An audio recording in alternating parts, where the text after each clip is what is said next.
c'est son éditrice qui va animer la rencontre. Donc là, vous avez un doublé rien que pour vous. Voilà, je vous laisse la parole. Merci. Merci Nicolas, bonsoir tout le monde. Bonsoir José, d'abord merci José d'être venu, parce qu'à chaque fois José nous fait le plaisir de venir en France pour défendre ces livres qui ont tellement de succès. D'ailleurs, ça continue. Et justement, on en parlait nous, en interne, pour essayer de comprendre un petit peu les raisons du succès. C'est toujours très difficile, et de comprendre le style de José. Et finalement, on se disait que José, sa marque de fabrique, c'est un petit peu de casser toujours des vérités préétablies, des idées préconçues, de nous bousculer réellement, et ensuite de nous installer une vérité bien plus étayée, souvent extrêmement scientifique et très finement expliquée. Et j'avais envie, José, pour commencer, que vous nous parliez de votre rapport à la vérité, parce que je sais que c'est quelque chose de très important pour vous depuis toujours. D'abord, on dit bonjour ou bonsoir? Bonsoir. Bonsoir. Bonsoir. Alors, oui, je pense que ce que je fais dans mes bouquins, et ça c'est vraiment mon style, c'est toujours ce rapport entre la fiction et la vérité. J'aime beaucoup travailler la fiction en tant qu'instrument pour arriver à la vérité. Je suis journaliste par formation, aussi professeur à l'université, et je travaille beaucoup avec le discours non fictionnel en tant que journaliste et en tant que professeur à l'université. Et j'ai découvert que le discours non fictionnel nous trompe souvent. Pourquoi? Par exemple, je sais quelque chose, je suis sûr sur un sujet quelconque, mais je manque la preuve. Alors je ne peux pas le dire, parce qu'il y a des règles, comme le discours d'histoire, le discours juridique.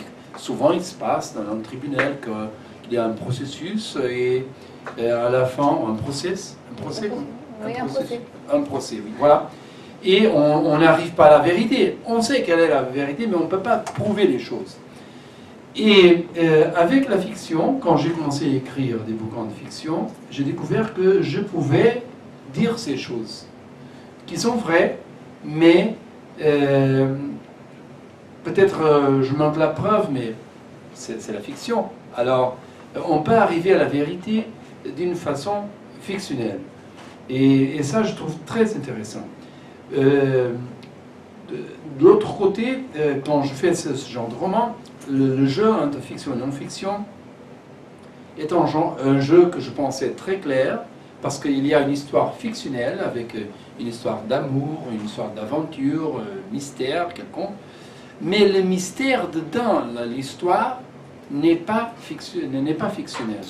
Par exemple, si on lit les livres de Agatha Christie, les mystères avec Poirot, nous savons que l'histoire est fictionnelle et le mystère là-dedans a été créé par Agatha Christie. Personne n'a jamais été tué sur l'Express d'Orient, par exemple. C'est sorti de sa imagination. Tandis qu'avec mes bouquins, ce que j'essaie de faire, c'est, il y a évidemment cette histoire fictionnelle, mais le mystère là-dedans est un mystère réel. Et ça, c'est une chose que je pense, c'est très différent par rapport à ce que les autres auteurs font. Et je dis souvent, pourquoi est-ce que je vais faire une histoire avec un mystère que je vais créer? Mais il y a un tas de bouquins aussi en librairie. Non, c'est plus intéressant parce que la vie, elle a des mystères si grands, c'est plus intéressant pour créer une fiction autour d'un mystère réel. Et où je peux amener au lecteur des informations vraies sur n'importe quel sujet. Souvent, à cause de ça, les gens me demandent bien quelle est la différence entre vous et Dan Brown. Et je réponds, mais il y a une différence évidente. C'est que Dan Brown, il change la réalité au service de sa fiction. Tandis que je change la fiction au service de la vérité. Il y a une chose, un sujet non fictionnel que je vais raconter, que je vais étudier, et j'utilise la fiction comme une façon d'écrire plus intéressante ce sujet que je pourrais faire sur le non-fictionnel. Aussi, une question très importante que vous avez posée, le problème de toucher aux vérités et bouleverser les vérités. Ça m'intéresse beaucoup. Pas seulement le mystère, mais aussi quand on est devant un sujet où on pense une chose à ce sujet, et quand j'étudie, quand je fais la recherche, je trouve que la réalité est différente de celle que nous présente. Et alors j'aime faire ça. Et souvent il se passe que j'ai une idée pour un roman, je fais la recherche et à la fin, je conclus non, ce que j'ai découvert c'est ce qu'on connaît déjà. Alors, c'est pas intéressant. Mais toucher un sujet où on pense quelque chose autour de ce sujet et quand on découvre qu'il y a une vérité cachée derrière ce qu'on présente, ça est beaucoup plus intéressant. Par exemple, quand j'ai fait la formule de Dieu, ce que j'ai fait, j'ai touché une découverte très intéressante que les scientifiques ont fait et que le public ne connaît pas. Même, je ne suis pas sûr si vous avez lu la clé de Salomon, mais si vous avez lu cette expérience que j'explique, l'expérience de double fente, les physiciens la connaissent, mais le grand public ne connaît pas. Cette idée que la conscience va créer la réalité, c'est une idée tellement folle que les gens, le grand public ne connaît pas. Alors, c'est le défi là, d'amener cette découverte scientifique, les scientifiques en parlent, et amener ça au grand public. Et c'est ce que j'aime faire. Et c'est ce que je fais avec tous mes bouquins de Tomáš Noronha. Parce que j'ai deux genres de romans. Je fais des romans historiques qui en général ne sont pas publiés à l'étranger parce que ce sont des histoires autour d'un épisode de l'histoire du Portugal. Et je fais les romans de mystère de Tomáš Noronha. Et ceux-là sont publiés. Et c'est ce que je fais dans ces romans de Tomáš. Justement, en parlant de Tomáš et en parlant de la clé de Salomon, puisqu'on est là pour ça, la clé de Salomon, c'est la suite de la formule de Dieu. Donc dans la formule de Dieu, on quitte, alors bien évidemment, on retrouve les personnages principaux, Tomáš Noronha, justement, Franck Bellamy, de la CIA, et Albert Einstein. Albert Einstein, dans la formule de Dieu, il était au sommet de son art, il prouvait presque l'existence de Dieu. Là, il se trouve face à presque son seul et unique échec. Lui, il n'arrive pas à comprendre ce que vous disiez tout à l'heure, justement, cette idée principale de la physique quantique qui est que la réalité existe par l'observation. Alors, est-ce que vous pouvez un tout petit peu détailler tout ça? Quelle est cette vérité, justement, que vous cassez? Et peut-être que c'est là que vous, qui avez lu la clé de Salomon, vous aurez des questions, parce que c'est quand même quelque chose d'assez difficile à comprendre. Eh bien, la clé de Salomon, j'ai eu l'idée pour écrire la clé de Salomon il y a peut-être 8 ans. C'était après que j'ai écrit la formule de Dieu. Je me suis posé cette question, parce que j'aime les sujets universels dans les romans de Tomáš Noronha. Et je me suis posé cette question, qu'est-ce qui se passe quand on meurt? Qu'est-ce qui se passe quand on meurt? Ça, je pense que c'est un mystère si grand comme est-ce que Dieu existe ou non. Et pendant beaucoup de temps, je fais des recherches autour de ce sujet, et c'était difficile à toucher, évidemment. Ce que j'ai trouvé, du point de vue scientifique, parce que ce que j'aime faire ici, je touche l'histoire dans quelques bouquins, par exemple l'ultime secret du Christ ou le codex, le secret de Christophe Colomb qui va sortir maintenant en France, et où je touche la science avec la formule de Dieu ou la clé de Salomon. Et dans le cas de la science, ce que je pense c'est que j'aime les réponses scientifiques parce que la science est un dialogue entre nous et la nature. Nous posons des questions à la nature avec les expériences, et la nature nous répond avec les résultats des expériences. Et alors, avec ce dialogue-là, on comprend comment est l'univers, comment sont les choses. Et alors, ce que je veux faire, ce que je voulais faire avec ce roman-là, c'est qu'est-ce que la science a découvert à ce sujet. Et au commencement, j'ai pensé pas beaucoup. Parce que le plus intéressant, c'était les expériences de mort imminente que les médecins étudiaient. Et on a découvert que 14-15% des gens qui ont un arrêt cardiaque ont ces expériences de mort imminente. C'est cette impression de sortir du corps, d'aller en tunnel avec une lumière à la fin, d'arriver au but du tunnel. Il y a quelqu'un qui nous attend, peut-être un être angélical, peut-être une personne de notre famille qui est décédée déjà, et nous présente l'autre côté. Tout est agréable, on revoit toute notre vie, et cette personne nous dit, bon, il faut que tu retournes parce que c'est pas ton moment. Et cette histoire-là est racontée par beaucoup de personnes. Et alors les médecins sont sûrs que ces histoires-là ne sont pas imaginées. Les gens ne disent pas de mensonges, non, elles racontent une expérience qu'elles sont convaincues que sont réelles. Et alors le problème c'est, qu'est-ce que ces expériences nous montrent vraiment? Évidemment, une réponse c'est, bon, ça nous montre qu'il y a une âme qui sort du corps. C'est l'idée que nous avons, presque chrétienne. Et évidemment, c'est une idée agréable, parce que ça veut dire qu'on va survivre la mort. Et tout le monde, je pense, veut survivre la mort. Mais il y a des problèmes qui se posent ici, parce que si l'âme sort du corps, elle voit par exemple notre corps du toit, c'est une expérience qu'on parle souvent avec les expériences de mort imminente. Comment est-ce que l'âme voit le corps si les yeux sont dans le corps?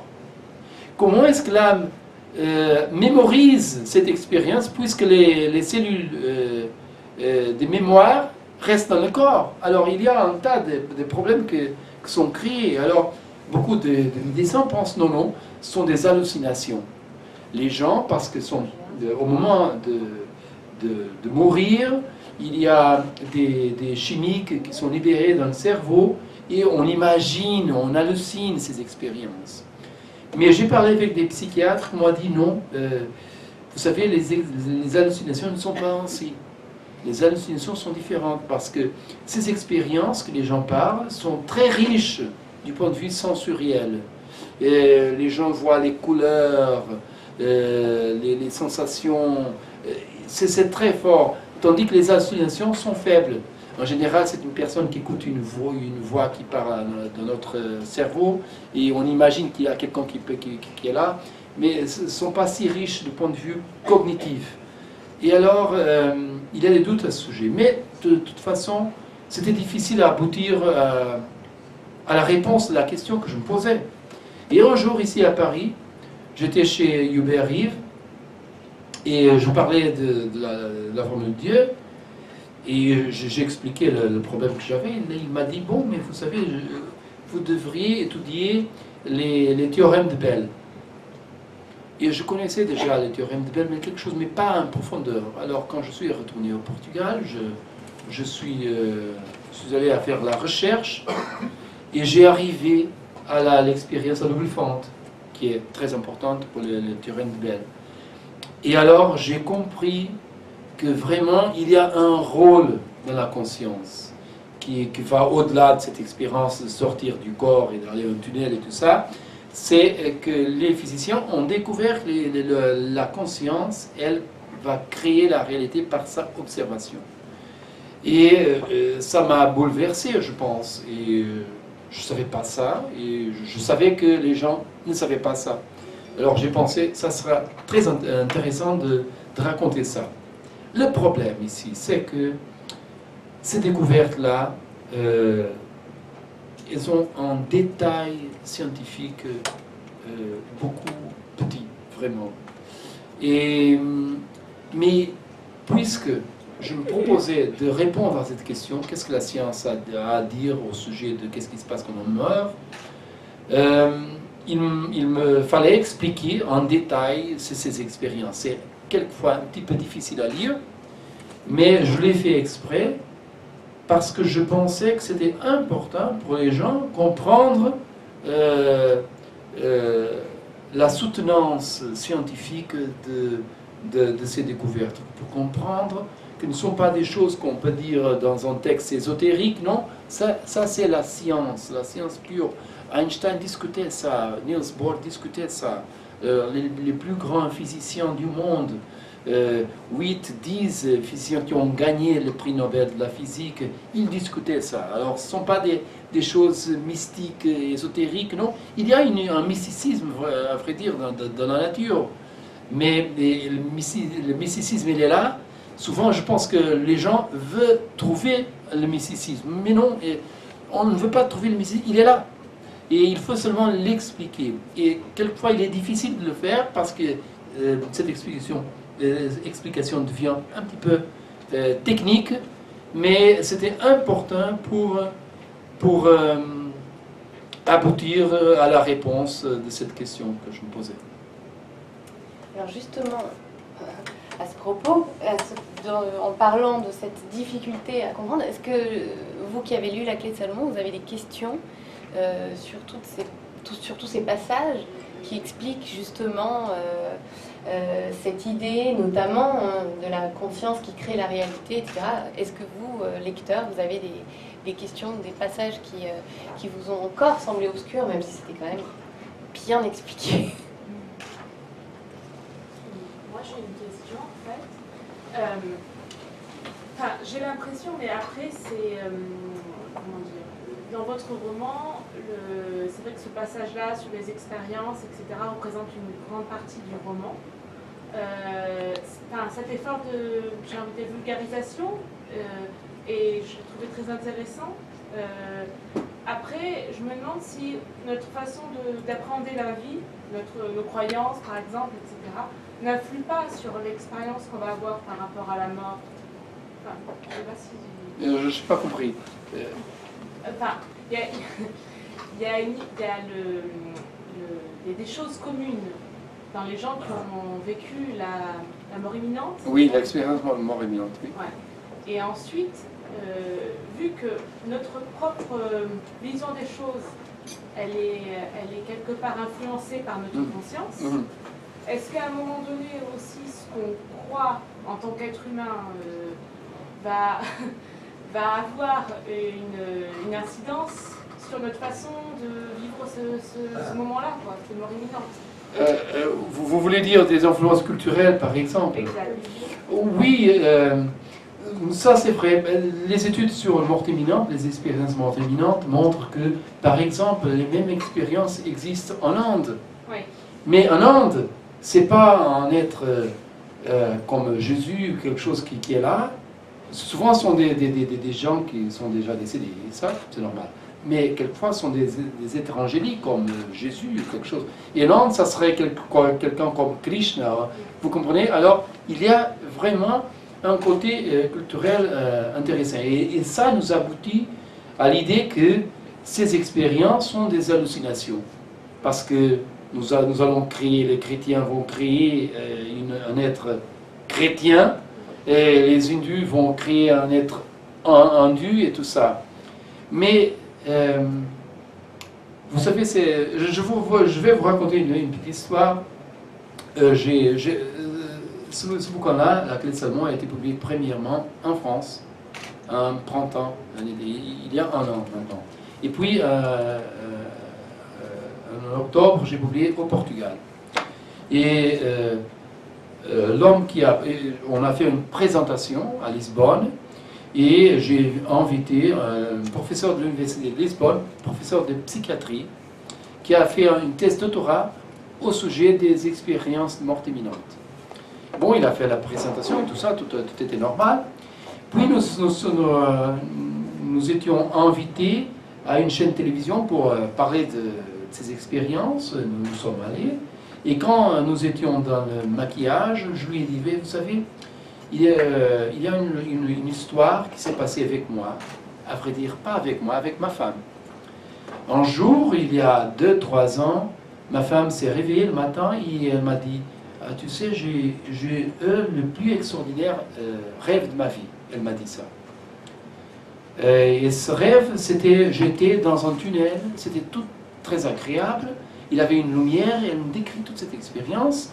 À la fin, la lumière était mon père qui m'attendait, qui m'a montré les choses et après il m'a dit il faut que tu retournes. Alors, ce qui est bizarre de cette expérience sont deux choses. Première chose, ma femme, c'était un rêve, elle n'était pas morte, elle n'a eu aucun accident, n'a eu aucun arrêt cardiaque qu'on sache. C'était pendant la nuit. Elle m'a dit c'est le plus extraordinaire rêve de ma vie, c'était très, très riche, comme j'ai jamais eu un rêve ainsi. Mais alors, mais elle n'avait pas un arrêt cardiaque. La deuxième chose, c'est que son père était vivante. Alors, j'ai dit au psychiatre dans le maquillage, c'est pas possible qu'elle ait sorti de son corps parce que son père était vivant, alors c'est une hallucination. Et vous savez ce qu'il m'a dit? Il m'a dit, vous savez José, à cause de ma thèse doctorat, j'ai découvert une façon avec des drogues de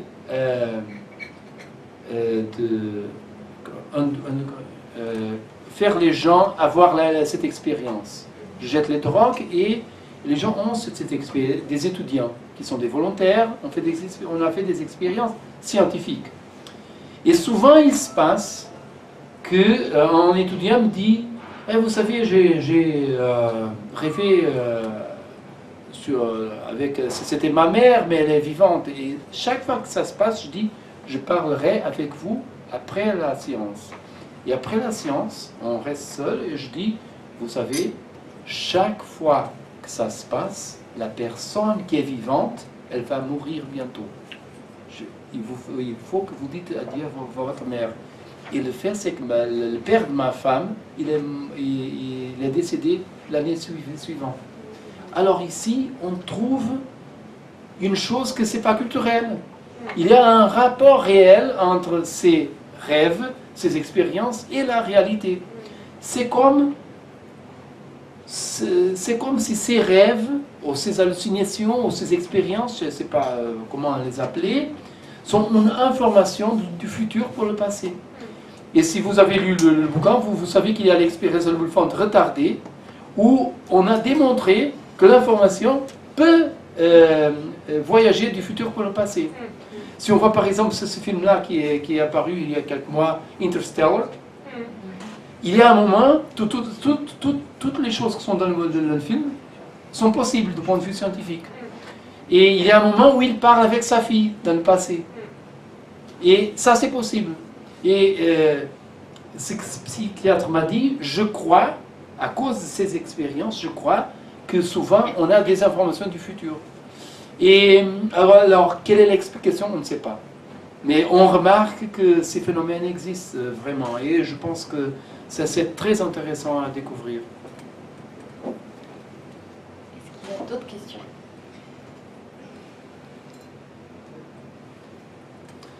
Je ne sais pas comment on dit, parlez maintenant, taisez-vous par toujours, comment on dit en français? Taisez-vous à tout jamais. Oui, tout jamais, voilà. Non, parce qu'on dit, on dit en général que le passé influence le futur. Mais là, dans votre livre, vous dites que c'est le futur qui influence le passé. Non, ce que je dis vraiment, c'est que, oui, évidemment, le passé, il faut faire l'influence du futur, mais c'est dans les deux sens. Vous savez, une chose très intéressante sur la physique, que je me posais toujours là, cette question, c'est que Einstein disait que le temps est une dimension spatiale. Mais comment je comprends l'auteur, c'est l'espace et tout ça, mais le temps, c'est l'espace, comment c'est ça possible? Et après étudier ça et penser beaucoup à ça, j'ai découvert que, vraiment, qu'est-ce que c'est le temps? Le temps, c'est l'espace, un mouvement. Une photo, c'est le temps arrêté. Alors, il n'y a pas de temps dans la photo parce qu'elle est arrêtée. Mais le temps, c'est l'espace, un mouvement. Et le mouvement, on peut bouger dans cette direction, on peut bouger dans cette direction. Et avec le temps, ça doit être la même chose. Par une raison quelconque, une loi de la physique, on ne connaît pas le futur. Mais il y a des théories des physiciens qui disent non, le futur, le présent et le passé, ils existent en même temps. Vous existez en quelque partie dans le futur et dans le passé aussi.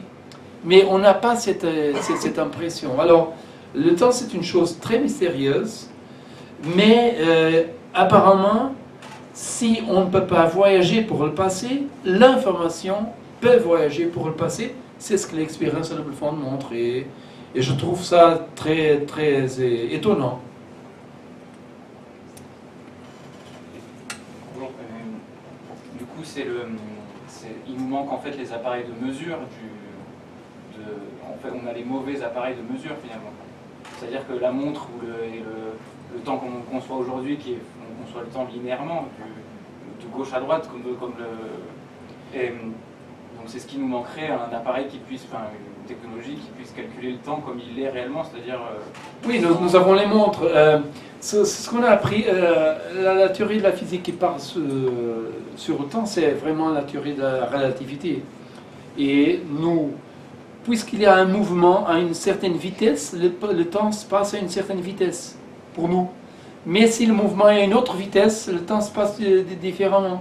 S'il est plus vite, le temps semble plus lent. Et la mesure, mais toutes les formes de mesure sont humaines, sont par rapport à nous. Même les mesures spatiales sont par rapport à nous. C'est vraiment difficile. Vous savez, il y a une chose intéressante sur le temps, et ça nous amène au problème de la mesure. Si nous sommes un photon, une particule de lumière, la particule de lumière, elle voyage 360 000 km par seconde. Et si nous sommes dans le photon, l'univers, il naît, il croît et il meurt en même temps.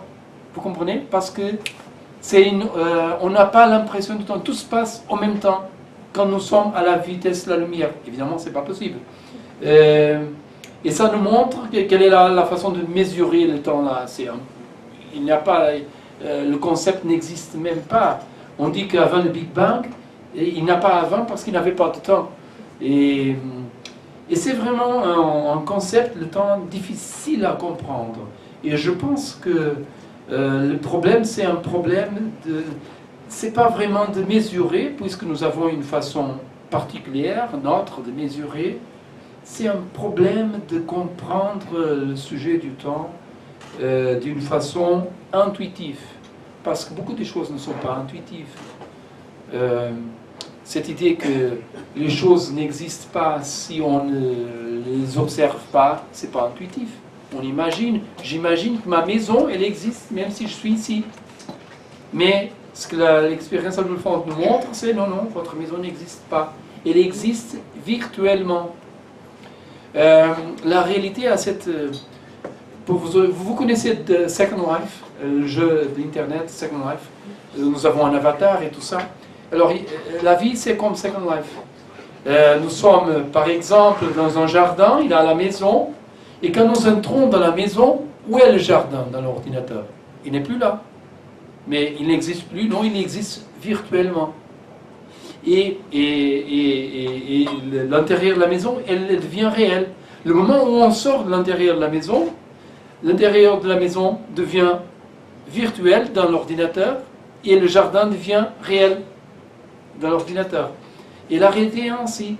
Les choses, nous sommes ici dans cette chambre, et alors, elle existe, mais en 10 minutes, en une demi-heure, une heure, nous serons ailleurs, et ça n'existera plus. Et ça existera en temps, virtuellement seulement. Et c'est une chose difficile à croire, c'est contre-intuitive.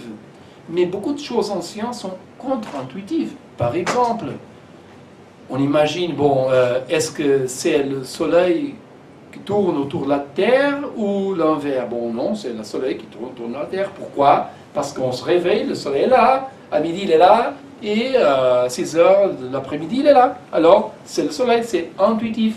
Mais nous savons aujourd'hui que la réalité, la vérité est contre-intuitive. En réalité, ce sommes nous qui nous tournons autour du Soleil. Et c'est la même chose ici, et je pense que le temps, il a une nature contre-intuitive. On imagine une chose, mais elle est en réalité une autre chose. Juste justement, comme c'est extrêmement contre-intuitif, cette idée que la conscience crée la matière quelque part, est-ce qu'il y a un consensus sur la communauté scientifique? Parce que c'est un peu une révolution copernicienne en fait, c'est incroyable cette idée. Oui, comme j'ai expliqué dans le bouquin, quand ils ont commencé à faire ce genre de découvertes, on a eu un grand débat à Bruxelles en 1927, dans le 5e congrès Solvay. Où il était Einstein, Marie Curie, Niels Bohr, Schrödinger, Heisenberg, Max Born, tous ces mecs-là qui ont gagné le prix Nobel de la physique, ils étaient là à discuter ces choses-là. Et pour Einstein, c'était très difficile à croire. Et il avait un biographe qui s'appelait Abraham Peisch, qui a écrit la première biographie d'Einstein, qui s'appelle Subtle is the Lord. Et il a dit un jour à Abraham Peisch, j'ai du mal à croire que la Lune, elle n'existe pas si on ne la regarde pas. Et avec cette expression, il a expliqué le problème. C'est le problème vraiment, les choses n'existent pas si on ne les regarde pas. Et ils ont du mal à croire. Et il a divisé plusieurs expériences imaginaires, parce qu'en allemand on dit ça Gedankenexperiment, c'est une expérience d'imagination, où on imagine une expérience et on aboutit à un résultat, pour démontrer que ça ne pouvait pas être vrai. Plus tard, ces expériences qui, avec la technologie de l'époque, étaient imaginaires, on a eu l'opportunité de faire ces expériences réellement. Et toutes les expériences ont montré qu'Einstein n'avait pas raison. Et même aujourd'hui, les physiciens ont du mal à croire à ça, aux conséquences philosophiques. Parce que la mathématique, les calculs de la physique, ça marche très bien. Mais ce sont les conséquences philosophiques que le troublent. Alors, par exemple, le premier grand physicien américain, John Wheeler, a dit une fois, vous savez, toute cette idée que l'observation va créer la réalité, je crois à ça lundi, mercredi et vendredi. Mardi et jeudi et samedi, je ne crois pas. Et dimanche, j'ai des doutes. Et ce que je fais, je crois lundi, mardi, je ne crois pas, et mercredi, je pense. Mais il faut que je pense une autre fois à l'expérience. Et l'expérience, elle m'explique ça. Alors, ça doit être vrai. Alors, mercredi, je crois. Mais puisque ça, c'est si fou, je dis, je crois plus. Et alors, c'est un problème pour les physiciens. Et il y a une théorie qui s'appelle la théorie de la décohérence, qui a été créée par un Allemand, qui s'appelle Zeh. Pour expliquer, il essaie de trouver une façon d'expliquer ces expériences. Mais même sa explication a des problèmes techniques difficiles à résoudre parce que les expériences nous montrent une chose différente. Vous savez, la science, qu'est-ce que c'est la science? La science sont des conjectures, des théories qu'on présente, et puis on fait des expériences pour voir si les expériences ont le même résultat de la théorie. Et s'il y a une contradiction entre la théorie et l'expérience a toujours raison. C'est la théorie qui a un faute. Alors, l'expérience nous montre toujours que la théorie quantique de l'observation qui va créer la réalité est vraie. Mais puisqu'elle est si folle, les physiciens aujourd'hui sont encore en train d'essayer de trouver une explication qui soit plus acceptable que celle-ci que la conscience va créer la réalité, mais ils n'ont pas arrivé à une réponse autre que celle que je présente dans le bouquin. Est-ce qu'il y a aussi certainement, et c'est assez bien résumé quand Einstein dit Dieu ne joue pas au dé, mais on parle de problématiques philosophiques, mais il y a aussi une problématique métaphysique et religieuse dans tout ça. Oui, vous avez lu le bouquin, alors je peux parler de la fin du bouquin. Et qui a un certain... Vous avez lu? Non? Vous n'avez pas lu? En partie. Ah, ok, alors je ne peux pas parler de ça. Bon, comment je vais faire, comment je vais expliquer ça?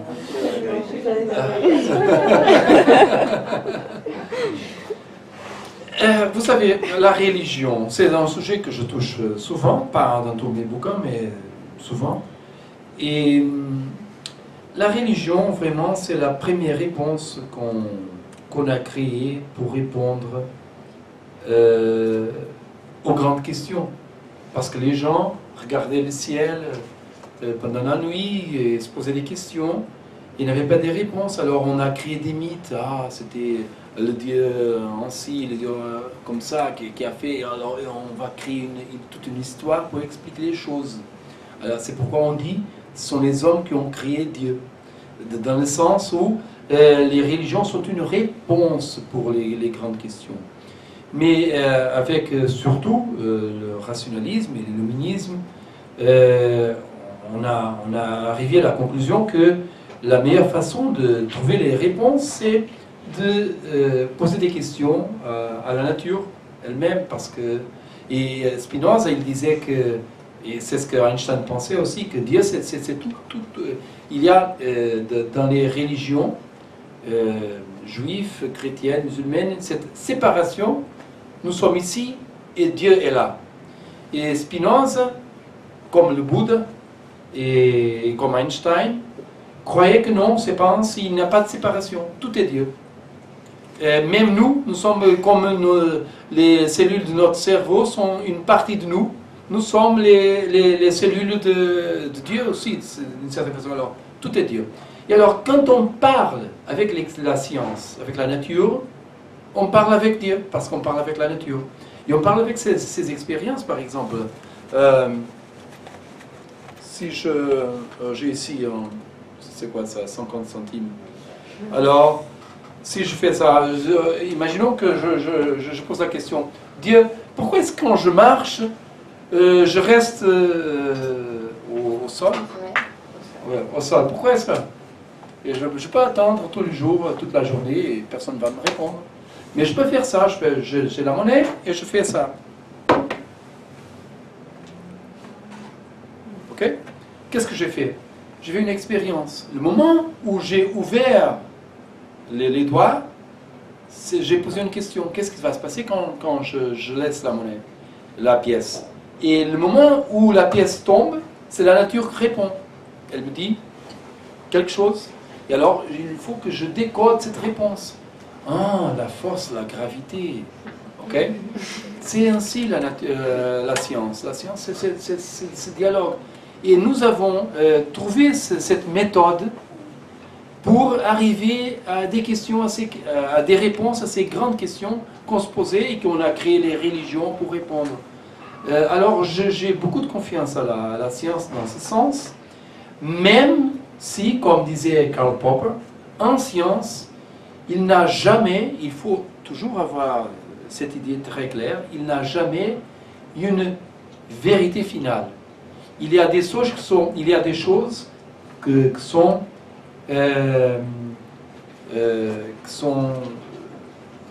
comment on dit, laisse-moi penser le mot en français, définitivement fausses, et des autres qui sont provisoirement vraies. Mais en science, on peut toujours trouver quelque chose qui va démontrer ce qu'on pensait que c'était vrai, finalement, ne l'est pas. Et alors, toutes les choses qu'on présente en science sont des vérités provisoires. Et c'est ainsi la méthode scientifique. Et évidemment, si vous lisez La formule de Dieu et La clé de Salomon, vous verrez que je pense que nous avons créé Dieu et Dieu nous a créés. Il y a une sorte de circularité. Évidemment, ça dépend quand on parle de Dieu, on parle de quoi vraiment? Parce qu'on peut penser, bon, Dieu, c'est ce vieillard avec les grandes barbes blanches à la Rue Rive, qui regarde le monde et qui écoute nos prières et tout ça. La science n'a jamais découvert cet être-là. Si on regarde l'univers avec un télescope, on ne trouve jamais ce vieillard. Alors, c'est une idée anthropomorphique qu'on a créée. Mais si on pense que l'univers, que Dieu est tout l'univers, c'est différent. Alors, en science, quand on parle de Dieu, on parle de quoi vraiment? On ne parle pas de vieillard avec les grandes barbes blanches. On parle surtout de deux sujets. Est-ce que l'univers il est intelligent? Oui ou non? Oui, évidemment, on regarde tout autour de nous et évidemment les choses comme l'univers est créé, c'est très intelligent. Tous les systèmes de l'univers, c'est très intelligent. Mais est-ce que cette intelligence est accidentelle ou intentionnelle? Et c'est ainsi que la science commence à aboutir au sujet de Dieu. Et vous savez que c'est très difficile de prouver l'intention, même dans un process juridique. Est-ce qu'il a tué l'autre personne parce qu'il l'a fait exprès ou non? Alors, il va toujours dire non, non, c'était un accident, mais on a toujours cette doute. Sauf s'il avoue, on a toujours cette doute. Et c'est le même ici. Est-ce que les choses existent par accident ou parce qu'il y a une intention? Et si on peut prouver l'intention, on peut prouver l'existence de Dieu. Alors, je pense que la science est cet instrument qui nous permet de comprendre les choses, d'arriver aux réponses aux grandes questions. Mais il faut toujours avoir l'idée que chaque réponse qu'on trouve, il y a 10 nouvelles questions qu'on expose. Est-ce qu'il y a encore des questions? Quand on vous entend, José, et quand on vous entend nous expliquer tout ça, quelquefois on a envie de dire mais Tomás Noronia, c'est pas un peu vous? Oui, Tomás. Eh bien, il y a une réponse classique des écrivains, c'est qu'évidemment que tous mes personnages sont une projection ou de moi, ou de mes désirs, ou de mes peurs. Alors, peut-être inconsciemment. Consciemment, non. Il a la même âge, parce que c'est plus facile pour moi pour savoir son âge, c'est mon âge, alors c'est plus facile. Il est professeur à l'université de Lisbonne, comme moi, et c'est aussi une chose facile, mais peut-être il y a des choses, mais c'est toujours inconsciemment, parce que, vous savez, quand j'ai créé Tomás, il a été créé pour un bouquin, Codex, que c'était mon 3e bouquin, c'est Le secret de Christophe Colomb, qui va sortir aussi en grand format, maintenant, en France. Et c'est la première aventure. Et c'était la seule aventure. Quand j'ai créé le personnage seulement pour cette histoire. Autour du secret, autour de Christophe Colomb, avec des informations vraies autour de Christophe Colomb. Et puis, quand j'ai publié ce roman-là, c'était fini. C'était fini avec Tomás. Et puis, j'ai décidé d'écrire La formule de Dieu. Et j'ai pensé, bon, j'ai besoin, quel genre il faut créer un personnage pour cette histoire-là. J'ai pensé, bon, j'ai besoin d'un personnage que ce soit un académicien. Mais j'ai déjà un académicien. Alors, il ne faut pas créer un nouveau personnage puisque j'ai déjà un personnage ainsi. Et alors j'ai eu l'idée de reprendre le même personnage. Et c'est ainsi que la série de Tomás est déclenchée, parce qu'il est venu seulement pour une histoire, c'était fini. Et puis je le repris pour faire des autres histoires et il est devenu un personnage qui revient. Alors au Portugal, j'ai publié déjà 7 aventures de Tomás. Et en France, c'est la 4e qui va sortir maintenant, le secret de Christophe Colomb. Est-ce que justement avec ce Tomás, donc c'est vrai qu'avec Christophe Colomb, on le découvre plus jeune et on comprend, parce qu'on part à la base de son histoire et de sa vie, on a envie de le suivre. Et est-ce que vous avez aujourd'hui d'autres envies, d'autres idées d'écriture autour de Tomás Noronia et de ce style dont on parlait au début, qui est celui de casser ces idées préconçues et de nous amener vers des vérités un peu plus scientifiques, historiques, en tout cas plus étayées. Même si elles sont moins oui, non, j'ai 4-5 idées que, à ce moment-là, ce que je fais, ce que je vous disais tout à l'heure, c'est que j'écris deux genres de romans, les romans historiques et les romans de mystère de Tomás. Et ce que je fais en général au Portugal, je publie une année un roman historique, et l'année suivante un roman de tournage, et puis un roman historique, c'est toujours ainsi. Et alors à ce moment-là, je travaille sur un roman historique qui se passe en Asie, en Chine et au Japon. Et puis cet hiver-là, je vais travailler sur une nouvelle histoire de tournage. Et ce que je fais maintenant, c'est je prends des choses pour faire la recherche. Et j'ai fait déjà un petit peu de recherche sur les sujets parce que c'est ce que je disais tout à l'heure. Quelquefois, il se passe que je fais la recherche et je trouve que le sujet n'est pas très intéressant. Et alors, je ne travaille pas. Cette recherche, c'est perdu vraiment. Et autrefois, je trouve des sujets qui sont très intéressants et ils m'amènent à des autres choses. Et aussi, il se passe quelquefois des choses intéressantes, c'est que je commence à travailler sur un sujet et pendant la recherche, je découvre quelque chose de différent, plus intéressante de celle que je pensais. Peut-être ce que je recherchais, c'est pas très intéressant, mais l'autre chose que j'ai découvert, c'est plus intéressante. Alors, je change le focus du travail. Mais pour répondre à votre question, oui, je travaille sur plusieurs sujets, mais j'ai pas encore décidé. J'ai 60% décidé le sujet du prochain, mais je travaille encore. On n'a pas encore la réponse. Je pense qu'on a bien... Ah, Est-ce que vous avez des historiens qui vous détestent ou qui vous écrivent des choses? Parce que quand on remet en cause des grandes vérités ou des choses comme ça, parfois ça peut provoquer des réactions très violentes. Est-ce que vous avez des choses comme ça? Est-ce que vous les répondez? Comment vous... Oui. C'est une belle question. Ce que je fais toujours, c'est quand je finis un roman sur un sujet, je vais parler avec un spécialiste sujet pour lire le bouquin et pour trouver s'il y a quelque chose qui n'est pas bien, pour faire la correction, pour qu'il devienne très bien. Alors, par exemple, avec la clé de Salomon, j'ai un physicien et il n'acceptait pas l'idée de la conscience. C'est le problème qu'on a parlé déjà. Il comprenait toute la mathématique, la physique, mais il n'acceptait pas les conséquences philosophiques. Alors on a eu un grand débat.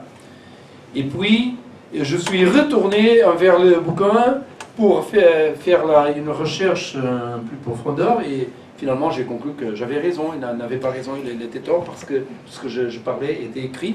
Et puis j'ai montré à d'autres physiciens qui ont dit non, vous avez raison, ce que vous dites dans le bouquin, c'est ainsi, vraiment. Alors c'était un petit peu polémique avec le premier physicien. Avec les historiens, par exemple, j'ai publié ici l'ultime secret du Christ, et maintenant le secret de Christophe Colomb. L'ultime secret du Christ, quand je l'ai posé, c'est un roman qui nous présente les découvertes que les historiens, les théologiens ont fait autour de Jésus. Et la polémique là n'était pas avec les historiens, c'était avec l'Église. Parce que il y a un tas de choses qui sont compliquées pour un croyant que j'ai écrit dans le bouquin. Et l'Église portugaise a critiqué le bouquin, ils ont lu, parce que c'était le bouquin plus lu au Portugal l'année qui a été publié. Et l'Église, toutes les églises du pays, ils ont lu un texte en critiquant mon bouquin, un dimanche. Et alors les journalistes sont venus vers moi, alors, quelle est votre réaction aux critiques de l'Église? Et j'ai répondu, bon, j'ai deux réactions. Première réaction, merci beaucoup. Je ne voulais pas la publicité, mais puisqu'ils m'ont donné la publicité, merci. Deuxième réaction, est-ce qu'il y a une erreur quelconque dans le bouquin? Parce que s'il y a une erreur, pas dans le côté fictionnel, évidemment, l'histoire d'amour et tout ça, et l'espionnage, bon, ça c'est évidemment une fiction, mais dans l'information sur Jésus que je présente, est-ce qu'il y a une chose qui n'est pas vraie, qui n'a pas été découverte, que je trompe les gens? Il faut le dire, parce que je suis prêt à changer dans la prochaine édition, parce que je ne veux pas tromper les gens. Évidemment que je peux faire des erreurs, comme tout le monde, Mais si je trouve en erreur, je vais changer ça. Et alors, les journalistes sont revenus vers les théologiens de l'Église et dire « Oh, où sont les erreurs? Où sont les erreurs ?» Et la réponse « Bon, à vrai dire, il n'y a pas d'erreur. C'est qu'on pense que les gens ne sont pas prêts à écouter ce genre de choses. » C'est la réponse. Et bon, alors j'ai dit « Bon, s'il n'y a pas des erreurs, désolé, comme on dit en France. » Puis, avec ce roman-là que je publie maintenant, Le secret de Christophe Colomb, c'est la première aventure de Thomas. C'est un roman qui nous parle d'un mystère autour de Christophe Colomb, que les gens ne connaissent pas. C'est que l'idée qu'on a que Christophe Colomb est un homme qui est né en Gênes et puis est devenu un marin et tout là, cette histoire est fictionnelle. C'est fiction. Ce que nous présente en histoire comme des choses sûres, c'est fiction. En vérité, si vous voulez, je peux vous expliquer pourquoi, mais si vous voulez accepter cette affirmation, hein, mais le bouquin l'explique de toute façon. Et j'ai amené le bouquin pour le plus grand spécialiste au Portugal d'histoire de période des explorations portugaises. Et je lui ai dit, bon, j'ai ce bouquin-là, je voudrais que vous lisez le bouquin pour vérifier s'il a des conneries. Hein. Et il m'a dit, mais qu'est-ce que vous dites là? Bon, je dis qu'il n'était pas de Gênes. Ça, on nous trompe. Non, ça sont des conneries. Non, évidemment qu'il était de Gênes. Non. Mais je lui ai demandé, lisez le bouquin. Il était le plus grand spécialiste, un historien avec beaucoup de crédentiels. Et alors, je lui ai demandé, bon, il faut lire le bouquin. La seule chose que je vous demande est d'avoir un esprit ouvert et vérifier les choses. Et puis vous décidez, évidemment. Là, ok, je ferai ça. Et 2 semaines plus tard, il m'a téléphoné et il m'a dit, bon, est-ce qu'on peut avoir une réunion? Oui, bien sûr, un rendez-vous. Alors nous avons un rendez-vous à l'université. Et au commencement, il m'a dit, vous savez, j'ai lu votre bouquin, le manuscrit, et beaucoup de choses que vous expliquez ici, je le savais déjà, mais je n'ai jamais y pensé ainsi. Des autres choses, je ne savais pas, et j'ai vérifié, et j'ai trouvé que vous avez raison. Alors, je vous dis aujourd'hui, j'ai changé mon avis. Il ne pouvait pas être génois. Cette histoire vraiment est fausse. Et c'est une expérience intéressante. Et puis, ce bouquin-là, Le secret de Christophe Colomb, a été publié au Portugal. Il a vendu très bien. Et on a fait un débat à la télévision. On m'a invité pour être là, et avec un historien de période des découvertes, un spécialiste évidemment, qui disait non, il est de Gênes, il est de Gênes. Et puis j'ai présenté les arguments, et finalement il n'avait pas de réponse aux problèmes que je présentais. Si vous voulez, je peux vous expliquer très, très vite, parce que c'est vraiment passionnant. Le problème de Christophe Colomb, c'est que nous avons 2 hommes en histoire qui ont vécu au XVe siècle. Un, il s'appelait Cristoforo Colombo. Il était de Gênes, il était un plébéien, un homme du peuple. Il était illettré, il ne savait pas ni lire ni écrire. Il est devenu un marin à 14 ans, il a sorti de Gênes. Il y a un autre homme qui s'appelait Cristóvão Colomb. Cet homme était un amiral de la marine portugaise. Il savait mathématiques, latin, cosmologie. Il était marié avec Dona Filipa Muniz Pestrel, qui était une femme d'haute noblesse portugaise liée à la famille royale. Cet homme-là, l'amiral Colomb, a découvert l'Amérique. Okay? Alors, les historiens nous disent les 2 hommes sont en fait les mêmes personnes. Et ce que je dis dans le roman, non, c'est une erreur. Les 2 hommes sont des personnes différentes. Pourquoi? Par beaucoup de raisons, mais les plus importantes. L'éducation.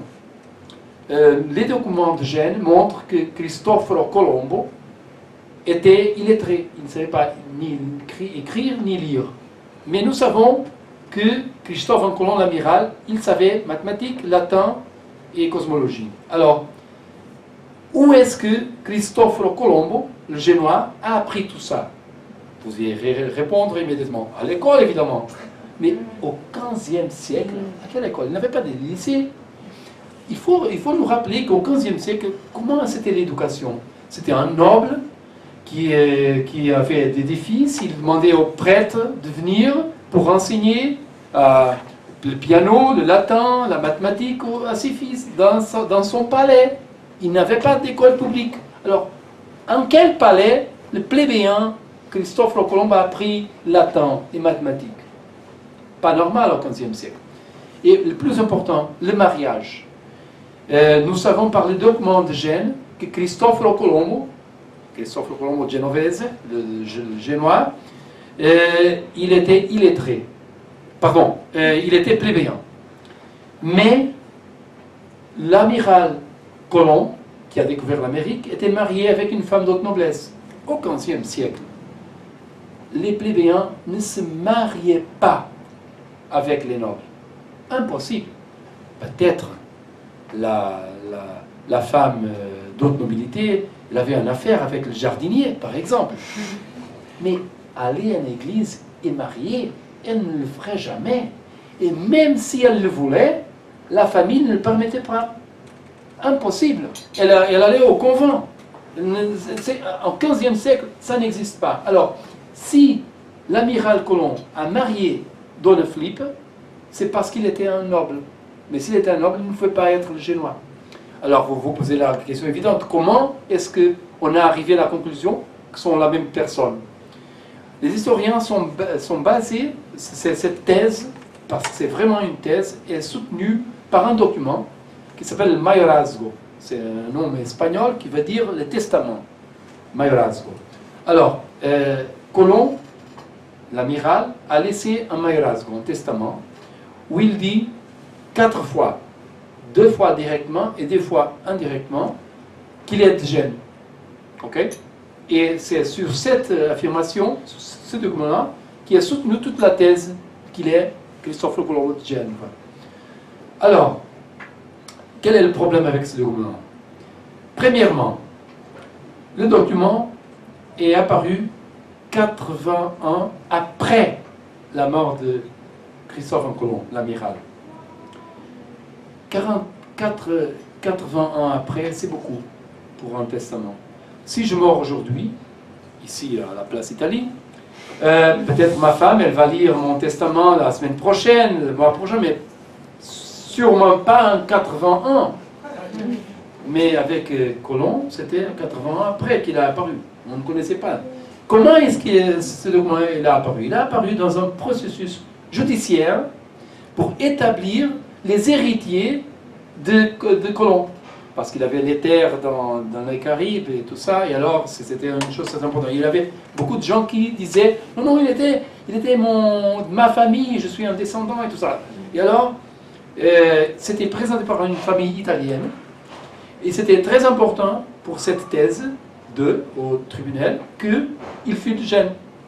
Et puis, intéressant, l'avocate de cette famille, c'était une femme qui s'appelait Luisa de Carvajal, une espagnole, qui était mariée avec un homme qui s'appelait Luis de Boson, qui était un faussaire.